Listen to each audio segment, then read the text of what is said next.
In today's video, I'm going to teach you how to pin chat in Grok 2026, step by step. By the end, you'll know exactly how to keep your most important conversations front and center, whether you're working from your chat history or inside an open conversation.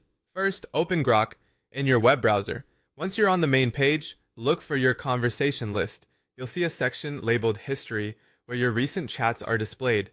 This is the place to manage and organize past conversations, and it's where you'll create your pinned list so you can jump back in without scrolling. If your window is narrow, you may need to expand or scroll the sidebar to fully see the history panel. Now move your mouse over the chat you want to keep handy.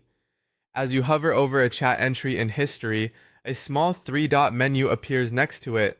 That menu is your quick actions menu. Click the three dots to open it, then choose Pin. The moment you do, Grok creates a dedicated pinned section at the top of your chat list. Your selected conversation will appear there right away, making it much easier to find. If you don't immediately see the pinned section, try expanding the sidebar or briefly refreshing the page. Once a chat is pinned, it will live in that section for fast access. You can repeat this with any other chats you want to keep at the top. You can also pin the conversation you're currently viewing without leaving the chat window. With the chat open, look toward the top right corner of the conversation. You'll see another three-dot menu there. Click it, then select Pin. This gives you the same result as pinning from history, but it's faster when you're already inside a chat you know you'll want to revisit. After pinning, switch back to your chat list and you'll see that conversation in the pinned section. You can pin multiple chats and they'll all collect under Pinned for quick navigation.